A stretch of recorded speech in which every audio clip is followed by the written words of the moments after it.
반갑습니다. 오늘은 이렇게 한번 인사합시다. 앞뒤 좌우 이렇게 둘러보시면서 인사합니다. 당신은 내 마음을 기쁘게 하는 사람입니다. 이렇게 인사하겠습니다.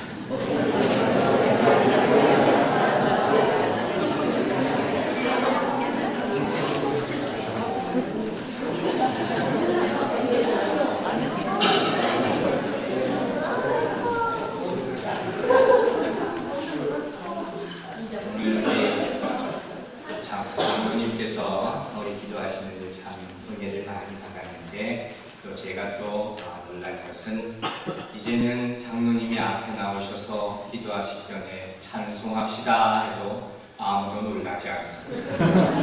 4절까지 해도 까딱도 안 합니다. 그게 은혜가 된 줄로 믿습니다.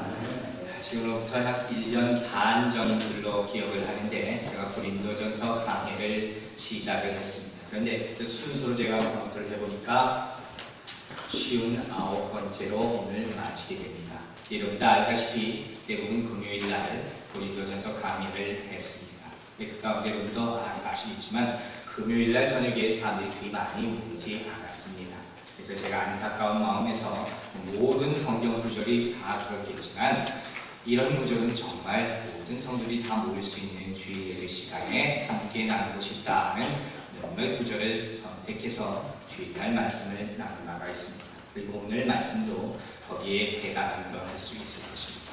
여러분들 사도 바울의 서신서를 보면 처음 인사말에서 비슷한 공통점이 많이 나타납니다. 하나님의 아들 예수 그리스도의 아들 바울은 사도로 부르심을 받아 이런 식의 서두가 많이 인사말이 시작됩니다. 그리고 마지막 끝내준 부분에 가서는 대부분 사도 바울이 많은 믿음의 동료들에게 인사를 합니다. 당부와 인사의 말, 격려의 말 이런 것을 남겨두는 것을 볼 수가 있습니다. 여러분이 오늘 읽으신 오늘 우리 프로젝터가 작동을 안 해서 계속해서 볼 수 없을 텐데 여러분 성경책도 펴놓으시고 따라오시기를 바랍니다. 여러분 보시는 바와 같이 인사의 당부의 말, 격려의 말을 마지막에 오늘도 고린도 교회 사람들에게 남겨둔 것을 우리가 발견할 수가 있습니다. 그런데 이제까지 인사말을 보면서 저는 항상 생각한 것이 이건 별게 아니라 그냥 잘 지내세요. 나중에 또 시간 있으면 또 봅시다. 이런 인사말에 불과하다 이렇게 생각했는데 오늘 본문을 자세히 읽다 보니까 항상 그랬듯이 또 이것이 그냥 가벼운 인사말이 아니구나 하는 것을 발견하게 되었습니다. 특별히 이 내용 가운데서 저는 성도의 교제 가운데 반드시 나타나야 할 사랑의 모습들을 발견하게 됩니다.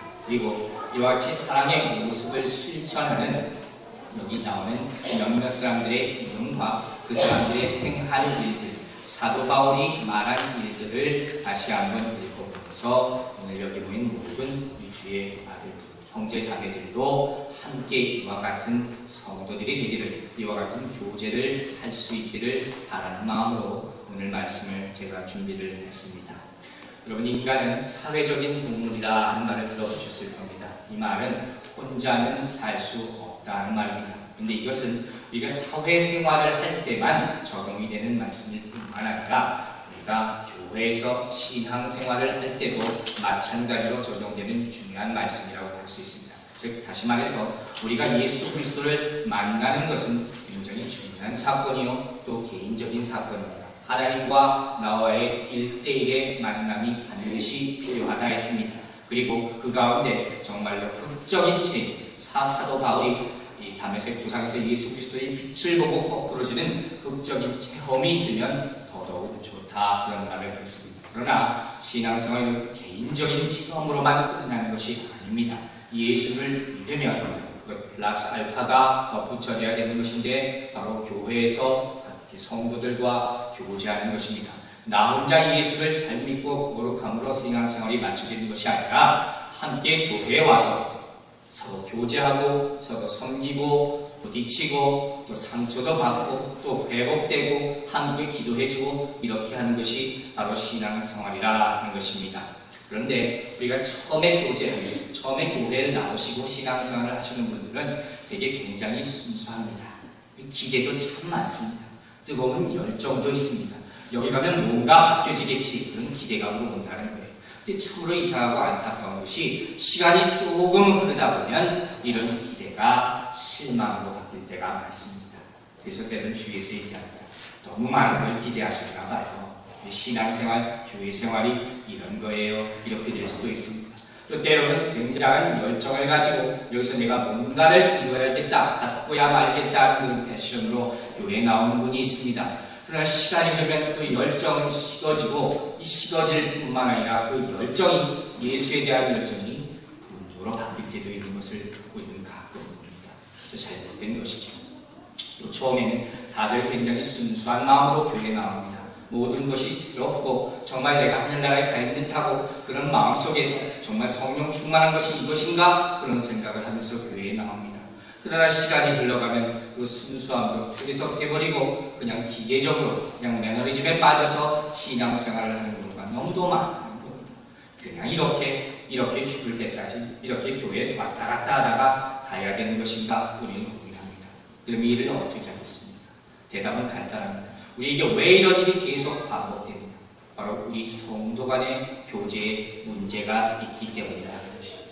그래서 오늘 본문은 우리에게 참으로 귀하고 실제적인 교훈을 우리에게 줍니다. 사도 바울은 오늘 본문을 통해서 우리에게 노골적으로 말합니다. 뭐라고 얘기합니까? 너희는 이러이러한 사람들과 함께 일하고 이러이러한 사람들을 섬기고 결론적으로 이러이러한 사람들을 사귀라 하는 것입니다. 이런 사람과 즐겁게 사귐의 만남의 교제의 관계를 가져가는 것이 사도 바울이 우리에게 주시는 말씀의 핵심이라 할 수 있습니다. 그렇다면 오늘 말씀을 보면서 우리가 뭘 생각해야 되겠습니까? 너희는 이러이러한 사람과 사귀라 명령했기 때문에 먼저 우리는 우리가 사도 바울이 말하는 이런 사람에 해당되는가를 살펴보려야 할 것입니다. 왜냐하면 우리 크리스찬은 항상 주님의 말씀으로 명령하실 때 여기에 내가 합당한 바를 먼저 보아야 되기 때문에 예수 그리스도의 십자가 내 삶을 비추어 볼 때 내가 과연 그 앞에 설 수 있는 자격이 되는 사람인가를 먼저 보아야 하기 때문에 내가 사도 바울이 말하는 이러한 사람의 자격이 되느냐를 보아야 할 것이고 만일 그렇지 못하다면 이러한 사람이 되기 위해서 지금부터 결단하고 노력해야 될 것이고 또 내 주위를 바라봤을 때 이러이러한 사람이 오늘 사도 바울이 말하는 이런 사람에 해당된다 하면 그 사람을 우리가 존중하고 높이고 섬기고 따라야 할 줄 믿으시는 여러분들 되시기 바랍니다. 자, 여러분 이런 얘기 들어본 적이 있을 거예요. 사회학자들에 따르면 한 사람이 기억할 수 있는 사람 이름의 숫자가 한 300에서 350명가량 된다고 합니다. 저는 그 정도 기억하실 수 있겠어요? 그렇다면 어떤 생각이 듭니까? 우리 교회는 서로는 다 이름을 기억해야 한다는 겁니다. 여러분 다 기억하세요? 이름 아직도 모르는 분이 많죠. 300에서 350명을 다 기억할 수 있다면 여러분들 다 머리 좋잖아요. 머리 나쁘다고 기분 나빠할 거 아니에요. 이 정도는 우리 교인들은 서로 아이의 이름까지 다 기억할 수 있어야 한다는 겁니다. 그리고 대개 한 10명에서 12명 정도가 가장 친근한 교제를 할 수 있는 인원이다 이렇게 말합니다. 그래서 우리 다락방이나 또 무슨 소모임 같은 것도 대개 10명을 넘지 마시라 이렇게 또 지침을 내려놓는 것도 같습니다. 근데 어쨌든 그게 문제가 아니라 내가 얼마나 많은 사람의 이름을 외우고 있느냐가 중요한 것이 아니라 우리가 살아가면서 중요한 것은 어떤 사람을 내가 사귀고 있느냐 하는 것이에요. 어떤 사람과 내가 친하게 지내고 있느냐. 그리고 그보다 더 중요한 것이 있다면 과연 어떤 동기로 인해서 내가 이 사람을 사귀게 되었느냐 하는 것이에요. 여러분 한번 돌아보세요. 여러분 친한 사람이 있을 거 아닙니까? 누구가 친합니까? 한 10명 정도 가량이 됩니까?